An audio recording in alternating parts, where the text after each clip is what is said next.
नमस्कार, BS TV देख रहे हैं आप और मैं हूं आपके साथ प्रीता उपाध्याय दीक्षित। और चुनाव बुलेटिन की शुरुआत करते हैं। सुबह से ही बीएस टीवी पर चुनाव को लेकर महा कवरेज जारी है। तो मध्य प्रदेश की 6 लोकसभा सीटों पर पहले चरण का मतदान हो रहा है। छिंदवाड़ा, जबलपुर, मंडला, बालाघाट, शहडोल और सीधी पर वोटिंग जारी है। तो ये 4 तस्वीरें हम आपको इस समय टीवी स्क्रीन पर दिखा रहे हैं। पहली तस्वीर है छिंदवाड़ा की, जहां पर कमलनाथ अपने परिवार के साथ वोट डालने पहुंचे।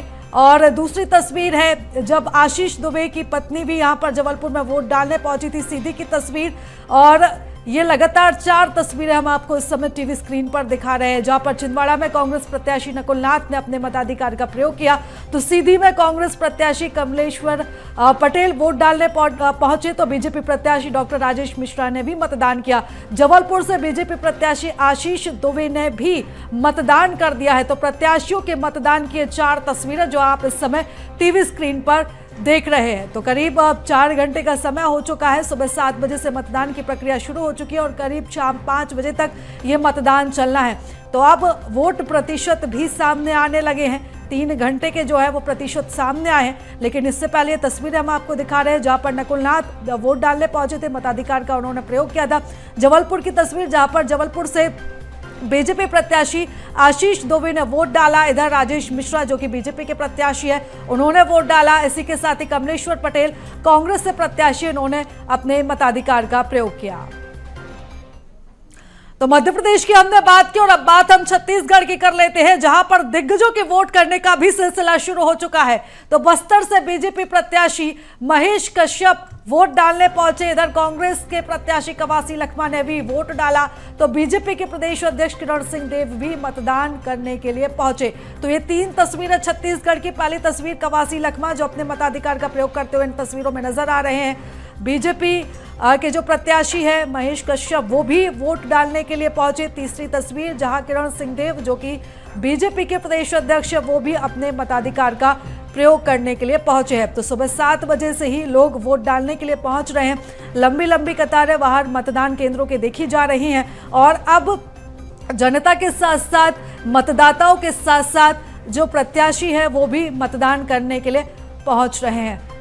और चलिए ज्यादा हम जानकारी ले लेते हैं, ज्यादा चर्चा करेंगे। हमारे साथ राजनीतिक मेहमान भी जुड़ चुके हैं। हमारे साथ स्टेट एडिटर शरद श्रीवास्तव जी भी जुड़े हुए। शरद जी, ओवर टू यू। बहुत शुक्रिया प्रीता। और जैसा आपने बताया कि जो मतदान है वो लगातार जारी है।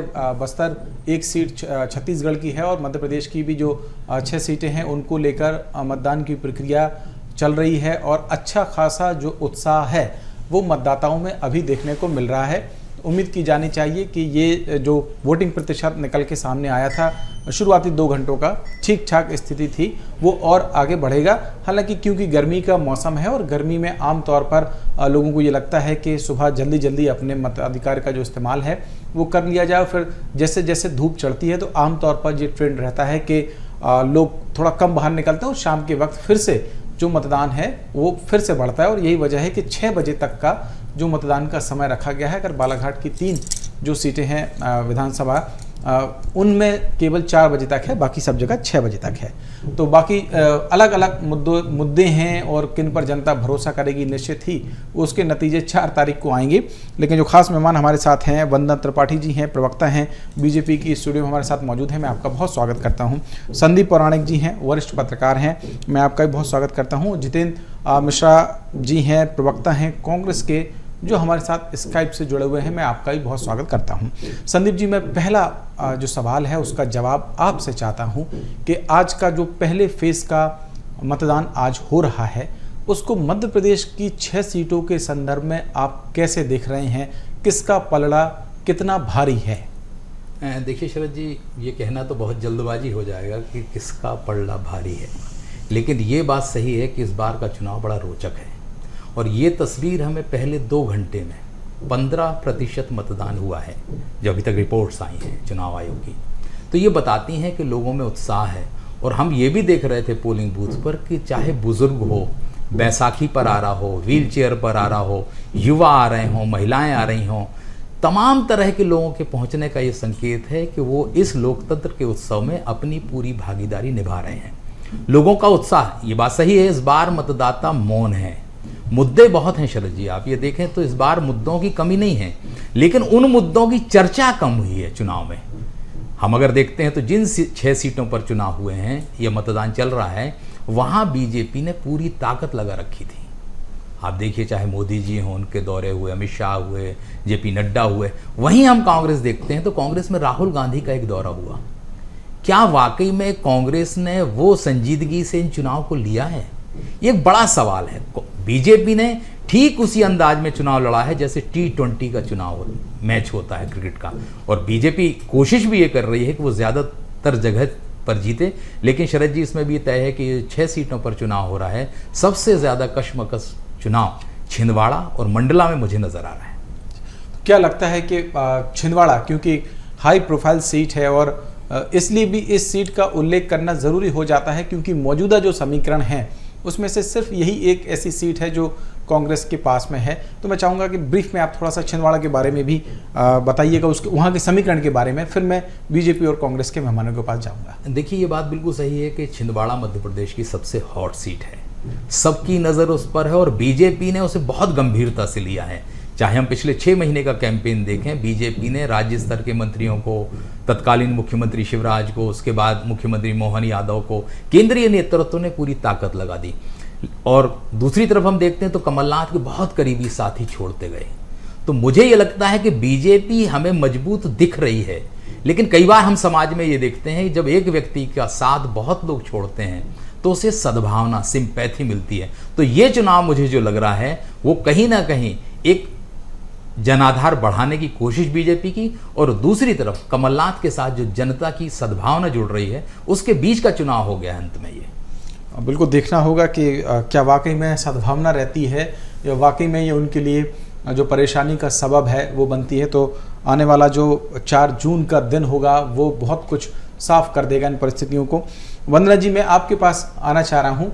आपको क्या लगता है कि आज जनता जब घरों से बाहर निकल रही है, मतदान करने जा रही है, बड़े उत्साह की तस्वीरें हमारे सामने आई हैं। हमारी जो सहयोगी हैं प्रीता बीच बीच में आपको उन तस्वीरों से रूबरू कराती भी रहेंगी और हम करा भी रहे हैं। तो क्या मानस लेकर जो जनता है वो आज मतदान केंद्रों पर खड़ी है? जी, सभी को सादर प्रणाम, नमस्कार। देखिए, सबसे पहले तो मैं सभी से ये अपील करना चाहूँगी कि लोकतंत्र के सबसे बड़े पर्व में जाकर मतदान करें, अपनी अहम भूमिका निभाएं, उस सरकार को चुनें जो आपका विकास करे, जो जनता का विकास करे, जो देश का विकास करे। तो इसीलिए सबसे ये निवेदन है कि कृपया जाएं और अपना वोट डालें। अब संदीप जी, मैं आपकी बात पर आ जाती हूँ। तो देखिए, जैसा कि अभी हमारे वरिष्ठ पत्रकार जी ने कहा था, बिल्कुल सही कहा उन्होंने कि भारतीय जनता पार्टी हर चुनाव को बड़ी गंभीरता से लेती है, चाहे वो नगर निगम के चुनाव हो, जिला परिषद, नगर परिषद के चुनाव हो या फिर लोकसभा का चुनाव है। हमने अपने संगठन स्तर पर इतने कार्य किए हैं कि जिसकी दम पर हम कहते हैं कि इस बार 29 की 29 सीटें हम ला रहे हैं। इस बार अवश्य ही हम 29 के 29 कमल खिलाएंगे। उसका कारण है हमारा बूथ लेवल माइक्रो मैनेजमेंट। जिस प्रकार से हमने बूथ स्तर से, पन्ना स्तर से लेके प्रदेश स्तर तक कार्य किया है। आज भी आपको पता होगा कि हमारे भारतीय जनता पार्टी के बूथ के जो कार्यकर्ता हैं, उन्होंने एक संकल्प लिया है कि सुबह 6 बजे उठकर वो प्रत्येक घर में जाके 6 व्यक्तियों को मतदान केंद्रों तक पहुंचेंगे। हमने सूचियों की समीक्षा करी, हमने मतदान पर्चियों को कार्यकर्ताओं के माध्यम से जनता तक पहुंचाया। तो इसीलिए हम कहते हैं कि हम चुनाव जीत रहे हैं। ये जो आत्मविश्वास है, ये कब आता है? व्यक्ति के अंदर जब कोई परीक्षा देता है तब आत्मविश्वास कब आता है उस परीक्षार्थी के अंदर? जब उसकी तैयारी पुख्ता हो।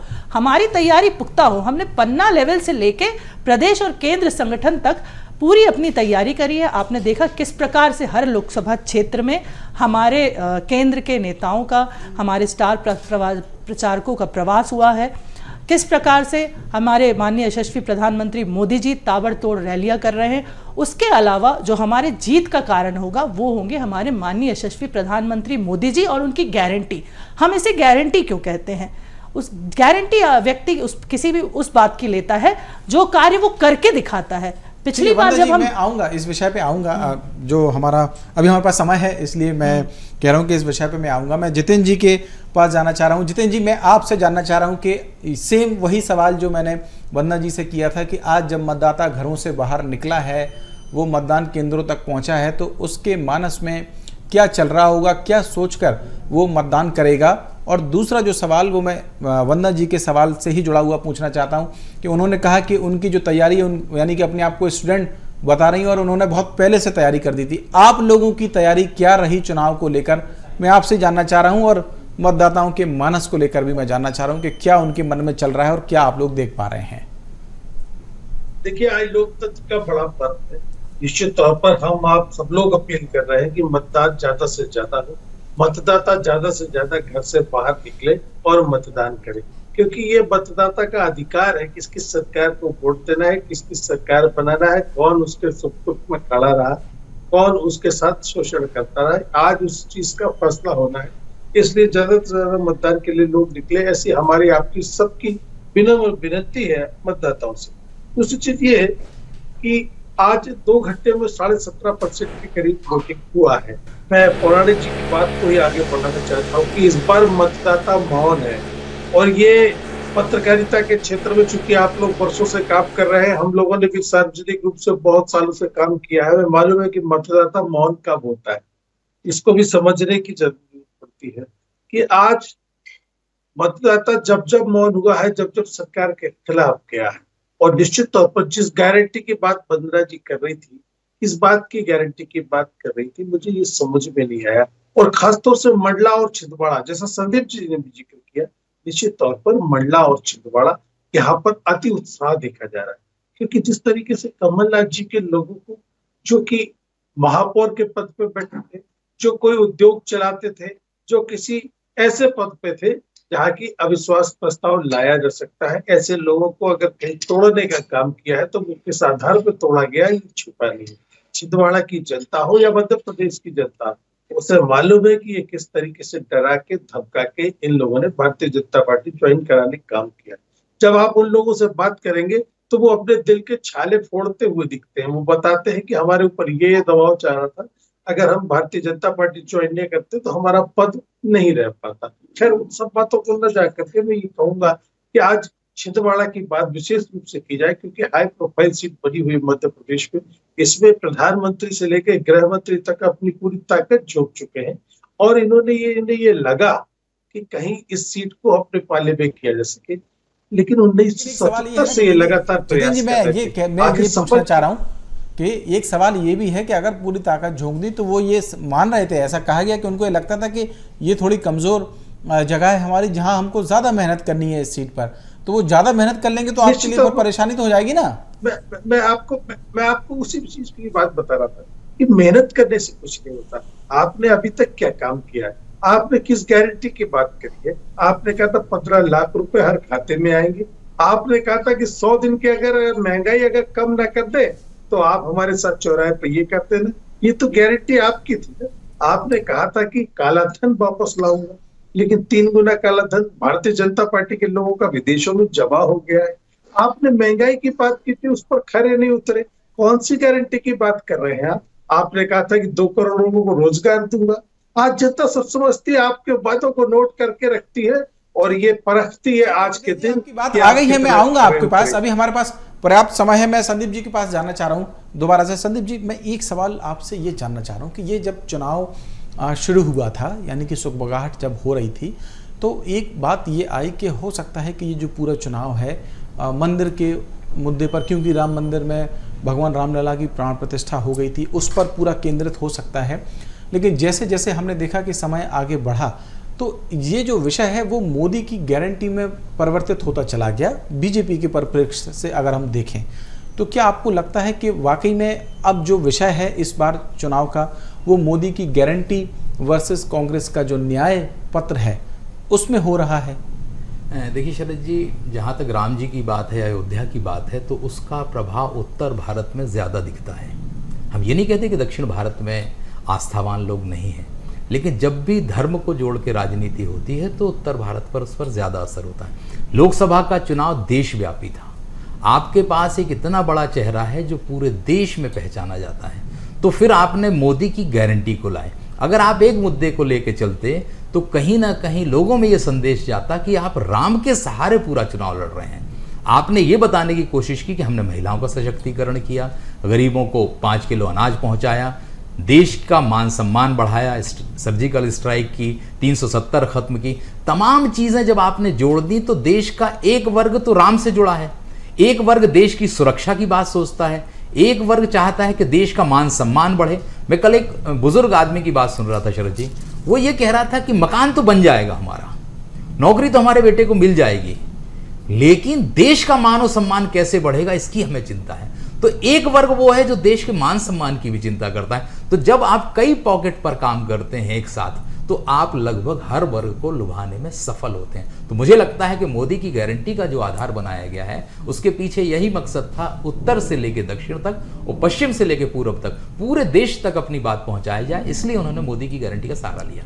वंदन जी, क्या आपको लगता है कि जो गारंटी है मोदी की, वही इस बार का सबसे बड़ा फैक्टर है जो आपके फेवर में जा रहा है?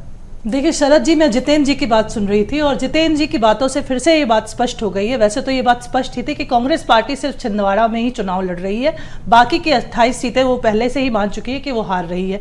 इसीलिए छिंदवाड़ा पर हमेशा फोकस रहता है, हर डिबेट में या हर वक्तव्य में इनकी बातों में सिर्फ एक ही सीट रहती है, छिंदवाड़ा। जबकि अगर हम भारतीय जनता पार्टी की बात करें तो हमने तो ये संकल्प लिया है कि 29 के 29 कमल हम खिलाएंगे और 29 के 29 कमल की माला हम माननीय यशस्वी प्रधानमंत्री मोदी जी के गले में मध्य प्रदेश से सौगात के रूप में डालेंगे। उसका कारण है हमारे जो यशस्वी प्रधानमंत्री मोदी जी है वो हमेशा मध्य प्रदेश को एक विशेष स्थान देते हैं। आपने देखा जो हमारा संकल्प पत्र आया है उसमें भी मध्य प्रदेश से 26 सुझाव लिए गए हैं।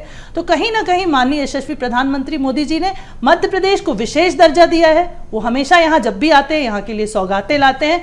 और राम मंदिर की अगर हम बात करें तो देखिए, भगवान राम हमेशा भारतीय जनता पार्टी के लिए आस्था का विषय रहे हैं। उन्हें हमने चुनाव का मुद्दा कभी नहीं माना। हमने तो 3-3 बार अपनी सरकारें खोई हैं सिर्फ राम मंदिर के नाम पर। राम मंदिर के नाम पर राजनीति करना ये भारतीय जनता पार्टी की आदत नहीं है। हम भगवान राम को अपनी आस्था मानते हैं, परंपरा मानते हैं और हम बोलते हैं कि हम तो मोदी की गारंटी और विकास के मॉडल पर चुनाव लड़ रहे हैं। नारी शक्ति वंदन अधिनियम, हमारी जो महिलाएं हैं वो प्रतिनिधित्व करें, ये है मोदी की गारंटी। हमारे गरीब लोगों को 3 करोड़ आवास मिले, ये है मोदी जी की गारंटी। हमारी जो महिलाएं हैं गांव की, वो चूल्हा ना फूके, गैस सिलेंडर मिले, गैस मिले, ये है मोदी जी की गारंटी। उन्हें खुले में शौच के लिए जाना ना पड़े, ये है मोदी जी की गारंटी। हमारे जो गरीब किसान भाई हैं उनके कर्जे माफ हो, ये है मोदी जी की गारंटी। ये है मोदी जी की गारंटी कि जो आयुष्मान भारत है उसके माध्यम से हमारे बुजुर्ग व्यक्तियों को फ्री जो इलाज है वो मिले। तो हम तो मोदी जी की गारंटी और विकास के मॉडल पर बात करते हैं। बिजली, सड़क, पानी जैसी मूलभूत सुविधाओं की बात करते हैं। हम ये बात करते हैं कि हर घर तक जल पहुंचे, रोड की सुविधाएं। आपको एक मिनट रोकना चाहूंगा। ये कुछ तस्वीरें आ रही हैं, ये बड़ी दिलचस्प तस्वीरें हैं और इसमें निश्चित तौर पर एक सवाल बनता है सीधी से संभवतः है अजय प्रताप सिंह हैं, वो अपना मताधिकार का इस्तेमाल उन्होंने किया है संभवतः, जो इस वक्त मैं स्क्रीन पर देख पा रहा हूँ। बागी हो गए आपकी पार्टी से, क्या आपको लगता है कि उनका कुछ नुकसान होगा आपको?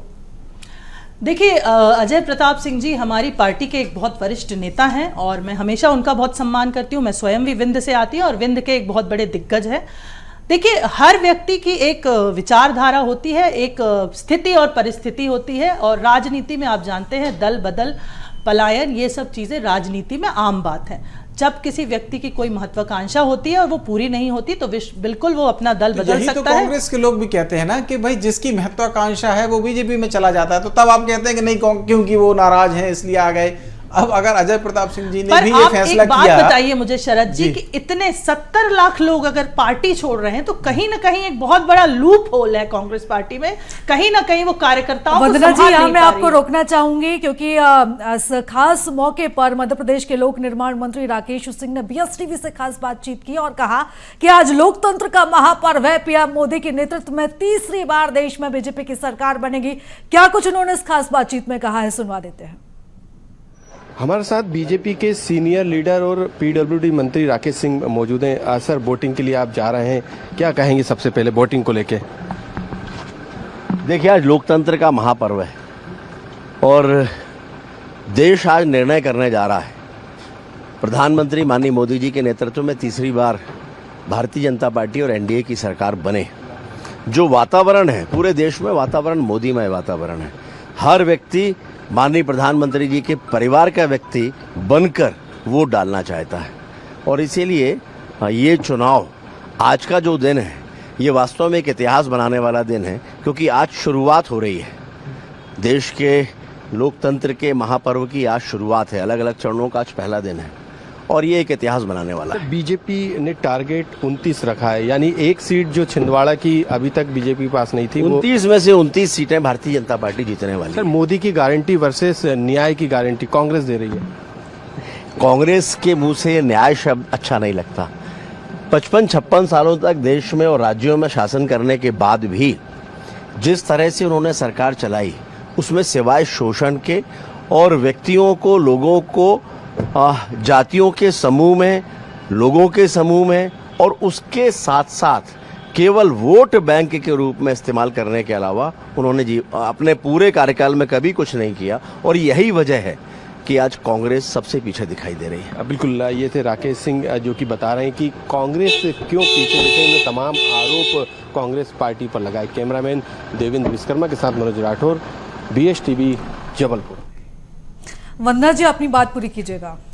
तो मैं यही कह रही थी आपसे शरद जी कि देखिए मोदी जी की तो कितनी गारंटियां हैं, ये जनता भी जानती है और कहीं ना कहीं यही कारण है कि विधानसभा चुनाव हो या पिछला लोकसभा चुनाव हो, और इस बार भी आप देखिएगा फिर से इतिहास रचेगा। और जैसे हमारे माननीय मंत्री जी राकेश सिंह जी ने कहा कि 29 की 29 सीटें हम जीतेंगे, और फिर से मैं भी उनकी बात को दोहराऊंगी कि न्याय शब्द कांग्रेस पार्टी के मुंह से शोभा नहीं देता।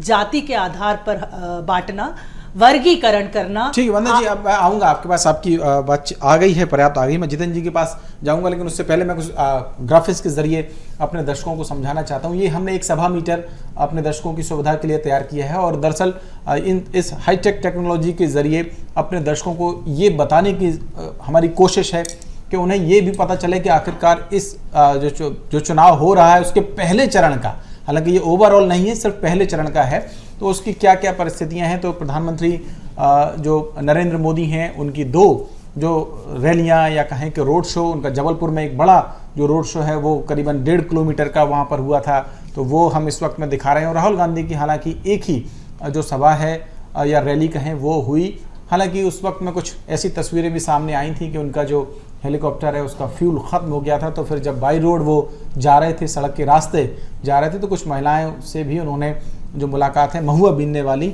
उनसे की और उसका स्वाद भी चखा था। जो ये दूसरा मीटर है दोनों पार्टियों के जो राष्ट्रीय अध्यक्ष हैं उनका, तो नड्डा जी की 3 जो रैलियां या सभा कहें वो हो चुकी हैं, लेकिन खड़गे जो कांग्रेस के अध्यक्ष हैं, राष्ट्रीय अध्यक्ष हैं, उनकी एक भी जो सभा है वो इस दौरान में नहीं हुई है। अमित शाह के 3, और सबसे बड़ी बात जो प्रणव जी कह भी रहे थे कि इन बड़े नेताओं ने जो है छिंदवाड़ा में डेरा डाला, तो उनमें से एक अमित शाह भी हैं, उनका भी वहाँ पर रोड शो हुआ। लेकिन प्रियंका गांधी पहले चरण, ये सिर्फ मैं पहले चरण के बारे में ही बता रहा हूँ, तो इस शून्य को आप पूरे चुनाव की कैंपेनिंग से न समझें, सिर्फ शून्य से ही समझें। जीतू पटवारी जो प्रदेश के अध्यक्ष हैं, उनके भी एक भी जो वहाँ पर सभाएं हैं वो नहीं हुई, ये भी बड़ी चौंकाने वाली बात है। वी डी शर्मा जो बीजेपी के प्रदेश अध्यक्ष हैं, उनकी जो 3 सभाएं या कहें कि वो रोड शो में भी शामिल रहे, तो ये जो आंकड़ा है सभा मीटर का वो हम अपने दर्शकों की सुविधा के लिए बता रहे थे। जितेंद्र जी, मैं आपके पास आना चाह रहा हूँ, ये जो सभा मीटर का फिगर है वो आपकी तरफ थोड़ा कम झुकता हुआ दिखाई दे रहा है, इसकी कोई खास वजह आप देखते हैं? सिर्फ राहुल गांधी ही पहले चरण में प्रचार के दौरान में दिखे हैं, जो बड़े फेजेस के बारे में अगर मैं बात करूं तो निश्चित तौर पर हमारे बड़े नेता इस पहले चरण में चुनाव लड़ रहे थे, चाहे मंडला की बात करें, चाहे छिंदवाड़ा की बात करें, ये सारे के सारे वो नेता है जहां पर हमने सभाएं आयोजित नहीं करी थी, क्योंकि वहां पर ये बात आई थी कि हम इस चुनाव को निकाल लेंगे, कोई जरूरत नहीं पड़ेगी। अगले चुनाव में सारे नेताओं का चरणबद्ध प्रोग्राम है और सारे नेताओं की जिस दिन के अभी आपने नाम लिए सबकी सभाएं होना है, सबके रोड शो होना है। जीतू पटवारी जी का जहां तक जिक्र है, आपने बताया कि उन्होंने हर नामांकन रैली में शामिल होकर सभा को संबोधित किया है। इसकी मुझे लगता है कि आपकी जानकारी कहीं दुरुस्त नहीं हो पाई होगी, लेकिन वो हर लोकसभा में गए हैं, नामांकन रैली को उन्होंने संबोधित किया है। राज्यसभा अभी मैं भारतीय जनता पार्टी की प्रवक्ता को सुन रहा था, 29 की 29 फूलों की माला देने की बात कर रही थी। ये आज से नहीं कर रही है, ये लगातार 1977 से जो भी भारतीय जनता पार्टी के लोग हैं, ये 29 की 29 माला देने की बात करते रहे। मैं आपको एक बात बता दूं कि छिंदवाड़ा जैसी लोकसभा सीट पर जहाँ के विकास के अलावा कोई मुद्दा चलता नहीं, और निश्चित तौर पर पौराणिक जी ने वही बात करी कि पहले राम मंदिर का आपने बात किया, अब समझ में आ गया कि 2014 तो आपको परखने के लिए चुनाव में जिताया गया था, 2019 राम मंदिर के प्रकाश में चुनाव हो गया, अब कब तक एक काट की हांडी को आप चढ़ाएंगे? अब तो आपकी गारंटी पे बात होगी। इस तरह की बात आपने की गारंटी की, तो आप ये बताइए, आपने 450 रुपए में सिलेंडर देने की बात की थी रक्षाबंधन पर बहनों को, क्या हुआ उसका? ये गारंटी थी आपकी। आपने 2700 रुपए क्विंटल में गेहूं खरीदने की गारंटी दी थी, 3100 रुपए क्विंटल में धान खरीदने की गारंटी, हर व्यक्ति के खाते में 15 लाख रुपए की गारंटी थी, 100 दिन का वादा था आपका। लेकिन आज कहां गया? कितना झूठ बोलेंगे इस देश की जनता के साथ? आपने कहा था काला धन वापस लाऊंगा, कि 3 गुना काला धन भारतीय जनता पार्टी के लोगों का विदेश में जमा हो गया। कहां गई आपकी गारंटी? आपने कहा था कि महिलाओं के जीवन में सुधार करेंगे। अरे एक हल्दी मिर्ची तक लेने के लिए तरस रही है। इस तरह की महंगाई इस देश में आपने फैला दी है कि आज महंगाई का स्तर क्या हो गया? किस गारंटी की बात कर रहे हैं? आज प्रधानमंत्री जितेंद्र जी, चाइना की आंखों में वंदना जी से जवाब ले लेता हूँ। आप जो बातें कह रहे हैं, मैं बात को खत्म कर रहा हूँ। जी आपने कहा था कि चाइना की आंखों में आंखें डाल के बात कीजिए। 2000 वर्ग किलोमीटर में चाइना अंदर बैठा है, कह रहे ना कोई आया है ना कोई गया है, इस बात की गारंटी थी। और ये सवाल हम नहीं कर रहे, सुब्रमण्यम स्वामी आपका सांसद कह रहा है कि चाइना के अंदर कब्जा हुआ है। ठीक है, वंदना जी आप जवाब देना चाह रही हैं। देखिए, कांग्रेस पार्टी की एक ही कहानी है शरद जी, गांधी परिवार से शुरू और राहुल गांधी पे खत्म। इनने कहा ना हमारे बड़े नेता प्रचार करें, तो इनके यहाँ मात्र एक बड़ा नेता है, राहुल गांधी जी। उसके अलावा कोई नेता नहीं है, कोई संगठन नहीं है, कोई एकता नहीं है, कोई अनुशासन नहीं है। आप देखिए किस प्रकार से इन लोगों ने कमलनाथ जी को छिंदवाड़ा में अकेला छोड़ दिया है। कोई भी बड़ा नेता आकर वहाँ प्रचार प्रसार नहीं कर रहा। तो ये है इनका संगठन, और ये कहते हैं कि हम जीत रहे हैं। पहले आप अपने घर की फूट तो संभाल लीजिए। आप कहते हैं नारी के सम्मान की, आप नारी के सम्मान की बात करते हैं। आप जिसकी पार्टी के नेता अपने राजगढ़ की सभा में अश्लील डांस कराते हैं, महिलाओं को आप क्या समझते हैं? मनोरंजन की वस्तु। आपकी पार्टी के नेता बोलते हैं टंच माल और आइटम। इस तरह के शब्दों का आप प्रयोग करते हैं महिलाओं के लिए, और आप नारी के सशक्तिकरण की बात करते हैं। खुले में शौच जाने वाली जो वो महिलाएं थी, उन्हें किस शर्म का सामना करना पड़ता था वो आप क्या जाने। हमारे माननीय प्रधानमंत्री मोदी जी के आने के बाद जो उनकी सबसे मूलभूत सुविधा दी गई है उन्हें, वो है शौचालय, जो आपकी पार्टी इतने सालों तक नहीं दे पाई। तो आप नारी के सम्मान की बात मत किया करिए। नारी शक्ति वंदन अधिनियम 2010 में राज्यसभा में पास हो गया था, फिर भी मनमोहन सिंह जी रिमोट कंट्रोल वाले प्रधानमंत्री उस नियम को लेकर नहीं आए। कौन लाया? माननीय प्रधानमंत्री वंदना जी, मोदी मैं जी यहाँ पर लाए। आपको रोकना चाहूंगी। हमारे सहयोगी के साथ इस समय राज्यसभा सांसद सुमित्रा वाल्मीकि जी मौजूद है, खास बातचीत उनकी जारी है। बिल्कुल, हम सीधे बात और सवाल भी करेंगे। आज लोकतंत्र का एक बड़ा पर्व है और पहले चरण का चुनाव है जिसमें जबलपुर की सीट भी शामिल है। पहले तो क्या माहौल देख रहे हैं इस समय आप लोकसभा संसदीय क्षेत्र में, खासतौर से जबलपुर में, और प्रदेश की बात की जाए तो? सबसे पहले तो हम अपने ही क्षेत्र की बात करते हैं। मेरा जबलपुर लोक संसदीय क्षेत्र आता है, और लगातार आप ये देख रहे हैं कि ये सीट जो है ये भारतीय जनता पार्टी की ही सीट है। यहाँ का जनमानस किसी और पार्टी को नेतृत्व देता ही नहीं है, क्योंकि यहाँ की रीति नीति और प्रभावित है जो भारतीय जनता पार्टी की। मोदी की गारंटी यहाँ पे फिर से दी गई है। मोदी की गारंटी पे चुनाव भी लड़ा जा रहा है। कई बड़े मुद्दे राष्ट्रीय स्तर पे, चाहे वो राम मंदिर का हो, सीए का हो, या फिर दूसरे मुद्दे, उसको लेके बीजेपी जमीनी तौर पे जो है चुनाव लड़ा है। और अब इस तरीके से जो है बीजेपी का कहना है कि 29 सीटें जीतेंगे। निश्चित जीतेंगे इस बार, क्योंकि छिंदवाड़ा का आप माहौल देख रहे हैं कि ऊब चुके हैं कमलनाथ के शासन से वहाँ के लोग। जब पदाधिकारी ही भारतीय जनता पार्टी में आ रहे हैं तो इससे आप अंदाज लगा लीजिए कि जनमानस का क्या हाल होगा। अब वो दबाव की राजनीति छिंदवाड़ा में रह नहीं गई है। कमलनाथ जी को जनता ने नकार दिया है, उनके पुत्र नकुल नाथ को भी नकार दिया है। पिछले बार ही इन्होंने नकार दिया था। इन्होंने ग्रामीण क्षेत्रों में भी कुछ ऐसे हेर फेर करके वहाँ से इन्होंने वोटिंग हासिल करके बहुत कम मार्जिन से नकुल नाथ वहाँ से जीते थे। लेकिन इस बार मुझे लगता है कि अब नकुल नाथ की जमानत भी जब्त होगी वहाँ से, और 29 की 29 सीटें माननीय मोदी जी के खाते में जाएंगी। मोदी की गारंटी के सामने न्याय की गारंटी, 5 गारंटी दी है, जिसमें महिलाओं पर न्याय की बात भी जो है कांग्रेस कह रही है। देखिए, इन्होंने न्याय तो शुरू से नहीं किया है, देश का बंटवारा कर दिया है, विभत्स दृश्य लोगों ने देखे हैं उस समय पे, वो भूल नहीं पाए हैं। ये जरूर था कि ये नोट और वोट के आधार पर चुनाव जीतते रहे हैं, लेकिन अब जनता को ना नोट चाहिए है ना इनकी संवेदनाएं चाहिए हैं। जनता सीधे भारतीय जनता पार्टी के नेतृत्व पर, माननीय मोदी जी के नेतृत्व में देश सुरक्षित है, राष्ट्र सुरक्षित है, यानी सब सुरक्षित हैं। जब राष्ट्र सुरक्षित है तो हमारी जनता राष्ट्र को वोट कर रही है। और माननीय मोदी जी का जो नेतृत्व है, आप देख रहे हैं 2014 के बाद में उन्होंने देश ही सुरक्षित किया है, देश के बाहर रहने वाली युवा पीढ़ी को भी सुरक्षित किया है और पूरे विश्व में अपना लोहा मनवाया कि हमारा भारत देश सबसे बड़ी जनता का देश है, सबसे बड़ी यहाँ पर जो हमारी जनगणना है सबसे बड़ी, पूरे विश्व से ज़्यादा हमारे यहाँ पर जनता रहती है। आप देख सकते हैं कि जनमानस को उन्होंने संयुक्त राष्ट्र ने भी स्वीकार किया है। मोदी की गारंटी इस बार जादू करेगी?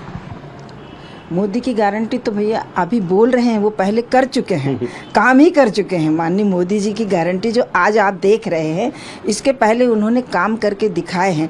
अब वो कह रहे हैं कि जो हमने काम करके दिखाए हैं वो गारंटी है, लेकिन काम पूरे होने की भी गारंटी है और ये मोदी की गारंटी है। आने वाले समय में आप देखिए, हमारा जो भारत है विश्व के नक्शे में अलग दिखाई देगा। माननीय मोदी जी का जो नेतृत्व है विश्व स्वीकार कर रहा है।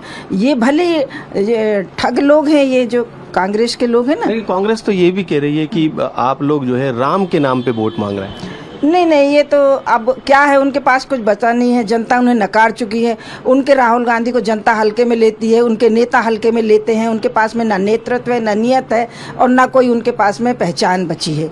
अब वो एक सिमट कर रह गई है, इसलिए अब वो बौखलाहट में कुछ भी कहते हैं, लेकिन जनता ये सब जान चुकी है। पढ़ी लिखी पीढ़ी, इन्होंने तो 3 दशक तक जनता को पढ़ने ही नहीं दिया ना, गरीब तो पढ़े ही नहीं, स्कूल ही नहीं थे भाई।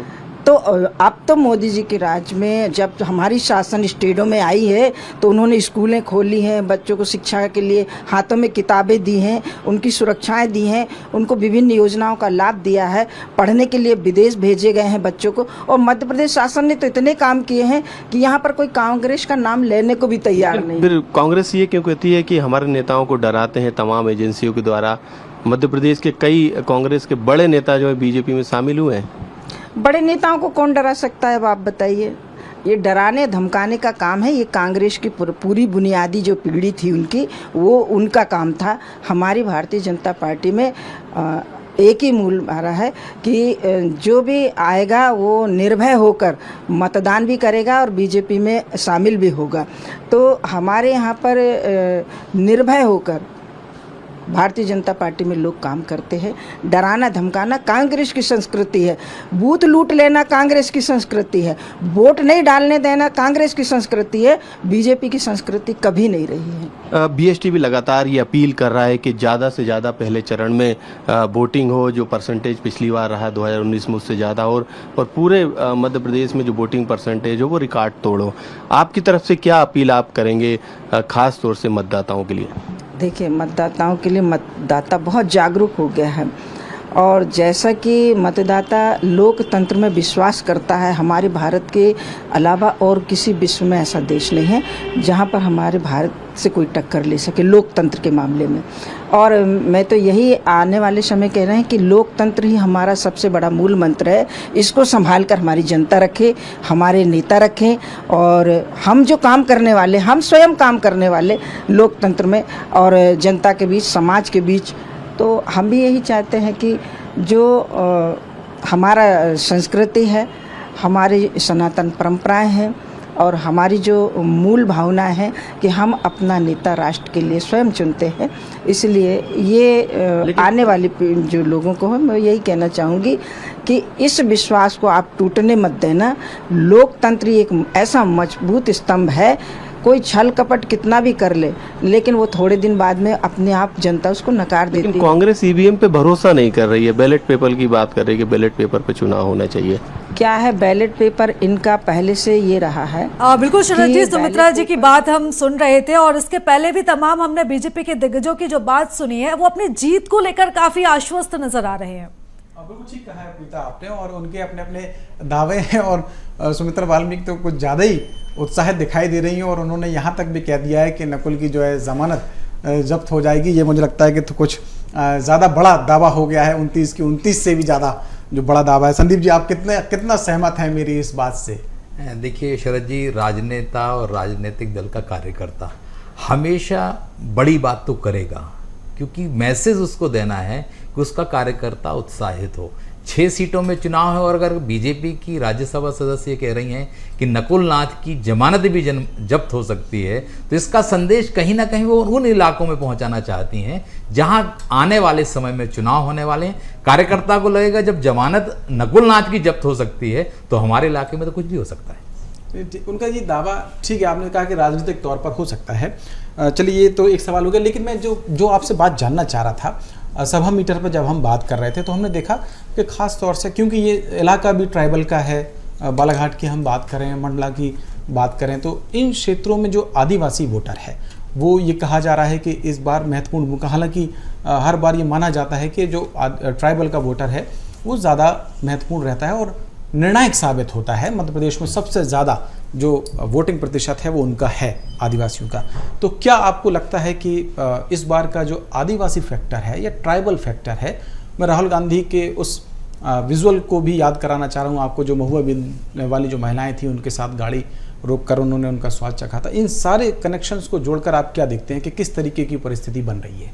देखिए शरद जी, ये बात बिल्कुल सही है कि जो पहली 6 सीटों के चुनाव हो रहे हैं या मध्य प्रदेश की बात करें तो आदिवासी कई इलाकों में निर्णायक है। जैसे हम छिंदवाड़ा है, मंडला है, शहडोल है, सीधी है, यहाँ आदिवासी आबादी है और वो सीधे तौर पर असर डालती है। पिछले दिनों जब हम देखते हैं तो इस वोट बैंक को सीधे तौर पर कांग्रेस का वोट बैंक माना जाता था। ये माना जाता था कि इतने प्रतिशत वोट आदिवासी है, वोट पड़ेगा तो ये कांग्रेस को जाएगा। लेकिन बीते कुछ सालों में स्थितियां बदली हैं। हम मध्य प्रदेश की अगर हम बात करते हैं तो बीजेपी का और खासकर प्रधानमंत्री का सीधा जोर इस वर्ग पर रहा है। हम देखते हैं कि चाहे भोपाल का रानी कमलापति स्टेशन हो, चाहे रघुनाथ शाह की बात हो, शंकर शाह की बात हो, अवंतीबाई की बात हो, तमाम जो उनके महापुरुष रहे हैं उनकी चर्चा बीजेपी ने पूरे जोर शोर से की है। इतना ही नहीं, योजनाओं को भी उनके लिए लाए हैं। तो बीजेपी उस वोट बैंक में सीधे तौर पर सेंध लगाना चाहती है। लेकिन शरद जी, एक और चीज़ है, इस देश का मतदाता कितना भी बोलने वाला हो जाए, आदिवासी मतदाता अब भी मौन रहता है और वो जो फैसला कर लेता है वो आपको मतदान के या रिजल्ट आने के बाद ही पता चल पाता है कि आदिवासी के मन में चल क्या रहा है। दावे दोनों कर रहे हैं कि आदिवासी में उनकी पैठ है, अब किसकी योजनाएं उन्हें भाती हैं या पुराना कांग्रेस का काल याद आता है या वर्तमान दौर में बीजेपी की नीतियां उन पर असर डालती हैं, ये तो नतीजे बताएंगे। बिल्कुल सही कहा है आपने। और ये जो फिगर है, और इस वक्त की बड़ी खबर हम आपको बता दें, ज्यादा जो इसको लेकर अपडेट देने के लिए हमारी सहयोगी पूर्वी हमारे साथ न्यूज रूम से लाइव जुड़ चुकी है। ओवर टू यू पूर्वी। देखिए, यहाँ पे मध्य प्रदेश की 6 सीटों पर वोटिंग जारी हो गई है। सुबह 11 बजे तक 30.46% मतदान हुआ है। नक्सल प्रभावित बालाघाट की बात करें तो सबसे ज्यादा 35.64% मतदान बालाघाट में हो चुका है। सीधी में सबसे कम 26.03% वोटिंग अभी तक हुई है और छिंदवाड़ा में 32.51% वोटिंग अभी तक हो चुकी है। मंडला की बात करें तो 32.03% मतदान अभी तक हो चुका है। तो देखिए, यहाँ पे 6 सीट मध्य प्रदेश की जहां पहले चरण में मतदान हो रहा है। सुबह 11 बजे तक के आंकड़े सामने आए हैं, जहां 30.46% यहाँ पे मतदान नक्सल प्रभावित बालाघाट में सबसे ज्यादा हुआ है, जहां 65.64% मतदान बालाघाट में हुआ है। सीधी में सबसे कम मतदान प्रतिशत अभी तक हुआ है, 26.3 का ये आंकड़ा सीधी में। जहां छिंदवाड़ा की अगर बात करें, कमलनाथ के गढ़ की, तो 32.51% वोटिंग छिंदवाड़ा में हुई है। मंडला की बात करें तो 32.03% मतदान मंडला में हुआ है। मध्य प्रदेश में सुबह 7 बजे से वोटिंग का सिलसिला जारी और अभी जो आंकड़े सामने आए हैं, ताजा रुझान सामने आए हैं, उसमें 30.46% मतदान हुआ है। Preeta, over to you. धन्यवाद पूर्वी तमाम अपडेट्स के लिए। तो चलिए सीधी तस्वीरें हम आपको दिखाते हैं जहां पर प्रेस कॉन्फ्रेंस जारी है। और 7 बजे से अभी तक सभी 13,588 मतदान केंद्रों पे शांतिपूर्वक मतदान चल रहा है। सुबह 9 बजे तक की जानकारी भी वेबसाइट के माध्यम से आप सभी के पास है। जो प्राप्त जानकारी के अनुसार सुबह तक का जो पोल था वो लगभग 15% था। और 11 बजे तक जो सेकेंड राउंड हम 7 बजे से लेकर के 11 बजे तक अभी का जो पोल परसेंटेज है वो 30.46 है राज्य का। प्रथम चरण में जो संसदीय क्षेत्र हैं, यदि हम इनको संसदीय क्षेत्रवार देखते हैं तो जो पोल परसेंटेज है बढ़ते हुए क्रम में मैं बता रहा हूँ, सीधी में अभी तक जो मतदान हुआ है वो 26.03% है 11 बजे तक का। जो प्राप्त जानकारी है, थोड़ा बहुत इसमें माइनर चेंजेस हो सकते हैं। शहडोल में ये परसेंटेज 29.57 है, जबलपुर में 27.41 है, मंडला में 32.03 है, मंडला में 32.03, बालाघाट में ये 35.64 है 35.64, और छिंदवाड़ा में ये 32.51 है। मतलब 6 संसदीय क्षेत्रों का अगर हम 32.51 अच्छी, मैं फिर से रिपीट कर देता हूँ। सीधी में 26.03, शहडोल 29.57, जबलपुर 27.41, मंडला 32.03, बालाघाट 35.64, छिंदवाड़ा 32.51। तो अभी तक जो सबसे ज़्यादा पोलिंग रिपोर्ट हुई है वो बालाघाट से हुई है 35.64। यदि हम इसको विधान, हालांकि काफ़ी लंबा हो जाएगा, हम इसको वेबसाइट पर भी अभी आपकी जानकारी डाल देंगे। विधानसभा वार अगर हम देखते हैं तो जो सबसे ज़्यादा पोलिंग हुई है वो अभी तक बैहर में हुई है 43.96। मेरे से हाँ, बैहर सबसे ज़्यादा है, बालाघाट में 43.96। अगला उसके बाद जो दिखता है मुझे वो परसवाड़ा है, अगेन बालाघाट 40.79। शांतिपूर्वक तरीके से मतदान चल रहा है, ये एक महत्वपूर्ण जो बात है वो अनुपम राजन जो मध्य प्रदेश के मुख्य निर्वाचन पदाधिकारी हैं उन्होंने कही है, और बाकी का जो वोटिंग प्रतिशत है वो ही बता रहे हैं। तो ये जो जानकारी है, जैसा मैंने कहा भी कि हमारे जो सहयोगी हैं पूर्वी कुछ देर पहले अपने दर्शकों को वो जानकारी दे भी रही थी, लेकिन एक अच्छी बात यह है कि जो मतदाता हैं वो घरों से बाहर निकल रहे हैं, और टोटल जो वोटिंग का प्रतिशत है वो भी अनुपम राजन जी ने 30.46% जो है वो बताया है अब तक का जो वोटिंग टोटल प्रतिशत है, और सभी जगह से शांतिपूर्वक तरीके से मतदान की जो खबरें हैं वो आ रही हैं। वंदना जी, ये एक अच्छी बात है, आपने अपील भी की और लगातार BSTV भी अपने दर्शकों से ये अपील कर रहा है, या जो भी हमें सुन रहे हैं हमारे आवाज़ उन तक पहुंच रही है, तो अगर उन्होंने वोट नहीं किया है तो वो वोट करें और लोकतंत्र में अपनी आहुति दें। वंदना जी, मेरा सवाल आपसे रहेगा, क्योंकि अभी सिर्फ छिंदवाड़ा की कुछ ज़्यादा ही बात हो रही है, मैं अन्य सीटों के बारे में भी आपसे जानना चाह रहा हूँ। मंडला की अगर हम बात करें तो ओमकार सिंह मरकाम वर्सेस फग्गन सिंह कुलस्ते, ये जो लड़ाई है इसको आप कैसे देख रही हैं, वो भी तब जबकि विधानसभा के चुनाव में कुलस्ते जी चुनाव हार चुके हैं। देखिए शरद जी, ये जो चुनाव है ये मोदी जी की गारंटी संकल्प पत्र वर्सेस 1936 का मुस्लिम लीग का जो घोषणा पत्र, जिसमें पुरानी किताब में नया कवर चढ़ाकर कांग्रेस पार्टी जो अपना ये घोषणा पत्र लेकर आई है, वो आप देखिए जो 29 की 29 सीटें हैं, हम ये मानते हैं कि हमारे यहाँ हर प्रत्याशी कमल का प्रत्याशी है, सब मोदी जी की गारंटी को आगे लेकर जा रहे हैं। अभी आपने देखा कितने अच्छे से हमारी जो राज्यसभा सदस्य सुमित्रा वाल्मीकि जी हैं, उन्होंने इस बात को समझाया। कुछ जो बातें अभी चर्चा का विषय बनी उनको मैं संक्षिप्त में बात करूंगी। आदिवासी वोट बैंक की अगर हम बात करें तो आदिवासियों को कांग्रेस पार्टी ने हमेशा वोट बैंक माना है, इससे उलट और कुछ भी उनके विकास के लिए नहीं किया। अगर हम भारतीय जनता पार्टी की बात करें तो प्रत्यक्ष किम प्रमाणम आप देखिए, सुमित्रा वाल्मीकि जी राज्यसभा की सांसद है, सुमेर सिंह सोलंकी जी राज्यसभा के सांसद हैं, अभी आपने देखा हिमाद्री सिंह जी, महिलाओं के विकास की बात करते हैं हम तो हिमाद्री सिंह जी शहडोल से प्रत्याशी हैं। तो आप देखिए कि हम आदिवासियों के विकास की सिर्फ बात नहीं करते हैं, उन्हें मुख्य धारा से जोड़ने का काम भारतीय जनता पार्टी ने किया है। उनका प्रतिनिधित्व बढ़ाया हमने, आदिवासी लीडरशिप को डेवलप किया है, पेशा कानून लाकर जल जंगल जमीन का अधिकार दिलाया है। और किसी भी वर्ग को आपको पिछाड़ना है तो उसके लिए उसका आप गौरव समाप्त कर दीजिए। आदिवासियों के गौरव को इन्होंने इतिहास के पन्नों में रखा। आज हमने महाराज शंकर शाह के नाम से मेडिकल कॉलेज बनवाया छिंदवाड़ा में। रानी कमलापति जो देश का सबसे बड़ा रेलवे स्टेशन है, भोपाल की जिस धरा पर हम बैठे हैं वहां पर खुद बना हुआ है, तो वो भी एक आदिवासी महिला के नाम से। तो आप देखिए कि हमने आदिवासियों के गौरव को हमेशा बढ़ाया है, चाहे वो भगवान बिरसा मुंडा जी की जन्म जयंती मनाना। उसके अलावा हम भारतीय जनता पार्टी के संगठन की ओर आ जाएं तो हमने ये एक संकल्प लिया था। मैं लौटूंगी आपकी तरफ, लेकिन एक बड़ी अपडेट के साथ छिंदवाड़ा से हमारे सहयोगी भारत पाटिल जुड़ चुके हैं। भारत, छिंदवाड़ा में क्या हलचल आप देख पा रहे हैं, क्योंकि करीब 12 बजने का समय हो चुका है, अभी तक मतदान को लेकर क्या रुझान जनता का, क्या कुछ जनता का मूड?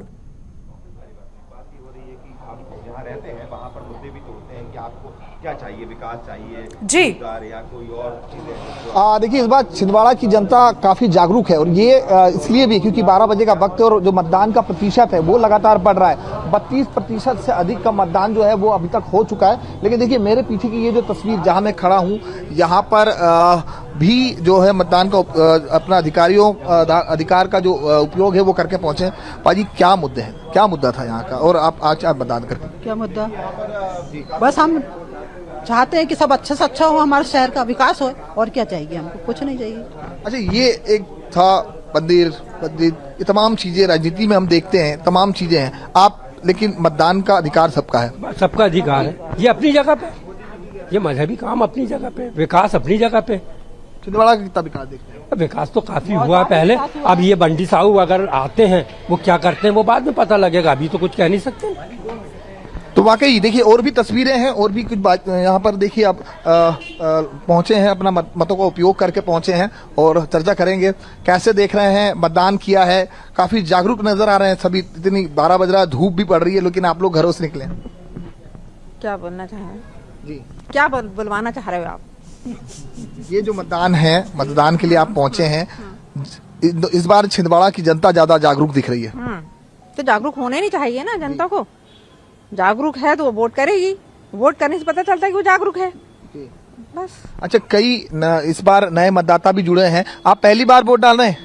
नहीं, आपने पहली बार मतदान किया है? दूसरी बार किया है।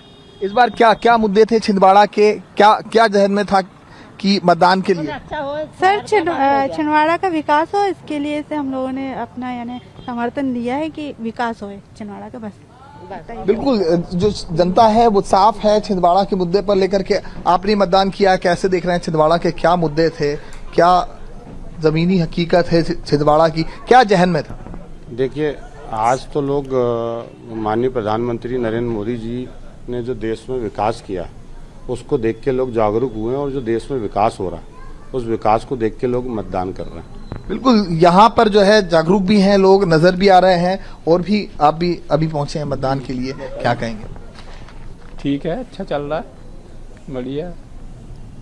और क्या मुद्दे थे यहाँ के, क्या जमीनी मुद्दे थे, क्या जहन में था कि यहाँ पर? जी, यहाँ तो ऐसा है कि अभी दोनों पार्टियों में ही वो चल रहा है जी। अब जो काम का मुद्दा है ऐसा खास हमारे छिंदवाड़े का तरक्की का जो मामला है, उसके लिए जो काम करेगा, हमारा रुझान उधर ही है। 45 साल से कांग्रेस है? नहीं, 45 साल से हो या 10 साल से हो, उसका कोई मतलब नहीं, काम से मतलब है। बाकी बच्चों को लेकर के पहुंच रहे हैं, आप देखिए जागरूकता मतदान की। आप बच्चे को लेकर के भी आए हैं और काफी धूप भी है। हाँ, अभी वोट डालना भी जरूरी है, इस वजह से बच्चे को लेकर निकलना पड़ा हमको। घर पे कोई था नहीं इसको देखने, वोट भी जरूरी है, हमारा हक है वो, इस वजह से। अच्छा, मुद्दा था कुछ कि क्या मुद्दा था, क्या जहन? नहीं, ऐसा कुछ नहीं है। छिंदवाड़ा का कोई नहीं, ऐसा कुछ नहीं है अभी फिलहाल तो। बिल्कुल अपने अधिकारों का जो मतदान का जो उपयोग है इस लोकतंत्र के महापर्व में, उसमें बड़ी भागीदारी जो है देखी जा सकती है। जिसमें इलाके में मैं खड़ा हूँ, ये पूरा जो है मुस्लिम इलाका, और यहाँ पर भी जो है मतदान को लेकर के हम देख रहे हैं कि काफी जागरूकता है और लगातार जो है मतदान के लिए लोग पहुंच रहे हैं। तो ये तस्वीरें सीधे छिंदवाड़ा से है। लेकिन एक सबसे बड़ी एक अपडेट और देना चाहूंगा कि यहाँ पर जो विक्रम जो कि महापौर थे, जो इससे पहले कुछ दिन पहले जो है शामिल हुए थे भाजपा में, अब कहीं ना कहीं उनका एक वीडियो जारी हुआ और इस वीडियो में ये साफ कहते हुए नजर आ रहे हैं कि अब उन्होंने जो है कहीं ना कहीं उनके मन में पश्चाताप था और उन्हें घुटन महसूस हो रही थी। उसके बाद जो है अब वो बीजेपी से वापस जो है बीजेपी का दामन छोड़ चुके हैं। तो ये बड़ी अपडेट छिंदवाड़ा से है, जो महापौर थे, कांग्रेस के महापौर थे, और इस वक्त उन्होंने जो है एक वीडियो जारी किया और उस वीडियो में साफ कहा है कि उन्हें भारतीय जनता पार्टी जब उन्होंने ज्वाइन की थी तो अब उन्हें घुटन महसूस हो रही है और अब जो है वो कहीं ना कहीं पश्चाताप में है। उन्हें पश्चाताप है कि मैंने 40 साल से जिस पार्टी ने मुझे सब कुछ दिया उसे मैं छोड़ करके और एक राजनीतिक दल में शामिल हो रहा था, अब उस दल में जो है वो उसका दामन वापस छोड़ चुके हैं और वापस कांग्रेस में जो है वो शामिल होने वाले हैं। बिल्कुल भारत, तो नजर बनाए रखिएगा, लगातार आपसे हम अपडेट्स लेते रहेंगे। फिलहाल तमाम जानकारी के लिए बहुत धन्यवाद। और इधर निर्वाचन पदाधिकारी अनुपम राजन से खास बातचीत की गई है, सुनवाते हैं आपको। लोकतंत्र का महापर्व यानी कि वोटिंग का आज दिन है। लोकसभा चुनाव के पहले चरण की वोटिंग है। मध्य प्रदेश की 6 सीटों पर भी मताधिकार का प्रयोग जो है वो वोटर्स कर रहे हैं। हमारे साथ इस समय मध्य प्रदेश के मुख्य निर्वाचन पदाधिकारी अनुपम राजन मौजूद है, उन्हीं से बात करेंगे। सर, पहले 2 घंटों में जो ट्रेंड सामने आया, 15% वोटिंग का ट्रेंड है, किस तरीके से आप इस ट्रेंड को देख रहे हैं? चूंकि गर्मियों के दिन भी है, पहले भी हमने देखा है बीते चुनावों में कि सुबह का ट्रेंड के बाद दोपहर जैसे जैसे होती है तो ट्रेंड कहीं ना कहीं घटता दिखाई देता है। अभी तक जो वोटिंग परसेंटेज है वो 15% से ज़्यादा है शुरू के जो 2 घंटे में। अच्छा ट्रेंड है। अभी भी लंबी लाइनें लगी हुई हैं मतदाताओं की, तो उम्मीद है कि वोटिंग परसेंटेज पिछली बार की तुलना में बेहतर होगा। और गर्मी का सीज़न है, गर्मी ज़्यादा है, तो संभावना है इस बात की कि बीच में थोड़ी सी वोटिंग कम हो, लेकिन ओवरऑल वोटिंग परसेंटेज पिछली बार से बेहतर होगा, ऐसा उम्मीद है। सर, बालाघाट की 3 विधानसभा क्षेत्रों में परासवाड़ा, लांजी में बात की जाए तो एसओपी के तहत आपने वहां पर 7 से 4 का टाइमिंग रखा है, लेकिन जिस तरीके से कार्रवाई देखने को मिली थी नक्सल्स के खिलाफ, तो क्या कुछ एक्स्ट्रा डिप्लॉयमेंट भी किया गया है और क्या कुछ घटनाएं भी वहां से सामने आई हैं? नहीं, किसी प्रकार की कोई घटना, कोई रिपोर्ट नहीं है। और विधानसभा निर्वाचन के दौरान भी कोई इस तरह की अप्रिय घटना नहीं हुई थी। बालाघाट में एक्स्ट्रा फोर्सेज हैं, सेंट्रल फोर्सेज हैं। बालाघाट में हेलीकॉप्टर की व्यवस्था है, जबलपुर में एयर एम्बुलेंस की व्यवस्था है किसी भी अप्रिय स्थिति से निपटने के लिए। और बट ऐसी कोई जानकारी नहीं है और न पिछली बार ऐसी घटना हुई थी।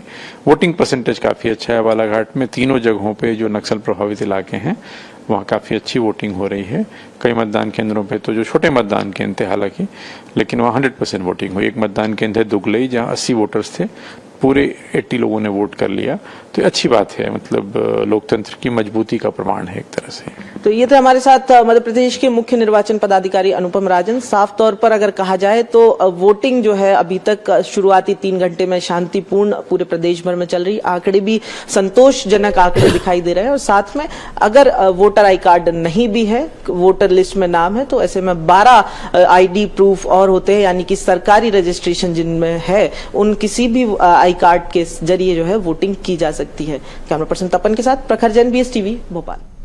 तो ये थे प्रखर, जो मध्य प्रदेश के जो मुख्य निर्वाचन पदाधिकारी हैं अनुपम राजन, उनसे खास बातचीत कर रहे थे और उन्होंने वही बात दोहराई है जो कुछ देर पहले अपनी प्रेस कॉन्फ्रेंस में कह रहे थे कि जो चुनाव है यानी कि मतदान है वो शांतिपूर्वक तरीके से चल रहा है। अब हम अपने अंतिम चरण में हैं इस सेगमेंट की डिबेट की, और मैं संदीप जी के पास फिर से जाना चाह रहा हूं। संदीप जी, आप कुछ देर पहले मुझे एक खबर दिखा रहे थे और उसकी पुष्टि भी हमारे जो सहयोगी हैं भरत पाटिल, उन्होंने छिंदवाड़ा से कर दी। तो क्या लग रहा है कि अभी तो चुनाव भी नहीं हो पाया और इतनी जल्दी जो मोह भंग है वो होने लगा है?